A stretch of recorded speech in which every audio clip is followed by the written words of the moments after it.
பூஜை வந்துட்டு இப்போ துர்கை அம்மனுக்கு என்ன மாதிரி நெய்வேத்தியம் பண்ணலான்றதை நீங்க இப்ப தெளிவா சொல்லிட்டீங்க.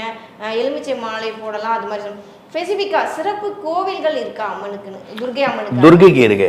வனதுர்கா அப்படின்னு கும்பகோணத்து பக்கத்துல இருக்கா. அப்புறம் வந்து வனம்னா என்னன்னா காடு, காட்டுல இருக்கிற துர்கையை வணங்கினா நம்மளுக்கு யாரா வினைகள்லாம் வச்சிருந்தா அப்படின்னா அதை வைக்கிறதுக்கு வாய்ப்பு இல்லை. நிறைய பேர் செய்வனை வச்சுட்டான், எனக்கு ரொம்ப சோர்வா இருக்கு அப்படின்னா செய்வனெல்லாம் வைக்க முடியாது. வச்சாலும் நிறைய பிரச்சனைகள் வச்சவனுக்கும் இருக்கும்.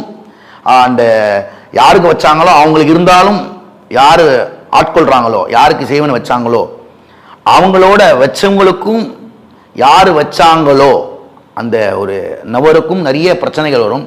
செய்வினைகள்லாம் நம்மளுக்கு போகும். அந்த காட்டில் வனதுர்கா அப்படின்னு சொல்கிற வனதுர்கா வழங்கினா அதே மாதிரி வந்து ஒரே துர்கா ஒரே கோவிலாக இருக்கும் பார்த்தீங்களா. இந்த பிரகாரத்தில் இருக்கிற துர்கை இல்லாமல் ஹில்ஸில் இருக்கிற துர்கையை வழங்கினேன்னா மலை மேலே இருக்கிற துர்கையை வணங்கினேன்னா ரொம்ப விசேஷம். மலை மேலே எங்கே இருக்குது அப்படின்னா நார்த்தில் மட்டும்தான் இருக்குது. இந்த பக்கத்தில் கும்பகோணம் பக்கத்தில் ஒரு கோவில் இருக்குது. அதுக்கப்புறம் வந்து இந்த செங்கல்பட்டு பக்கத்தில் சிவஸ்தலத்துலேயும் தனியாகவும் இருக்குது சன்னதி. ஆதம்பாக்கத்தில் புவனேஸ்வரி கோயில்னு ஒன்று இருக்குது. அது பக்கத்தில் ஒரு துர்கானா தனி சன்னதியாக இருக்குது. தனி சன்னதியை வழிபட்டேல் அப்படின்னா இந்த துர்கா வழிபட்டாலும் நடக்கும், பிரகாரத்தில் இருக்கிற துர்கையை வழிபட்டாலும். தனி ரூபமாக இருக்கிற துர்கையை வழிபட்டேல்னா சகலவித காரியம் சக்ஸஸாகும். இந்த துர்கையை வணங்கலாம்.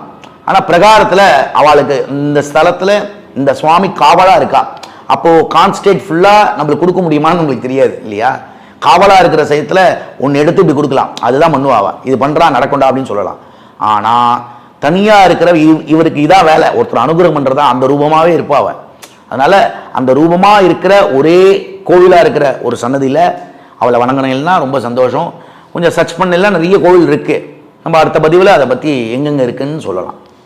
இது இந்த மாதிரி பூஜை டைமில் துர்கை அம்மனுக்கு சொல்லக்கூடிய எளிய முறை மந்திரங்கள் ஏதாவது இருக்கா?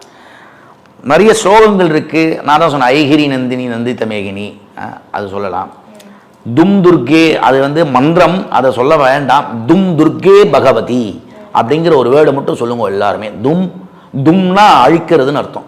துர்கே பகவதி, நீ தான் எனக்கு கெதி, இது சொன்னாலே போதும். தும் துர்கே பகவதி.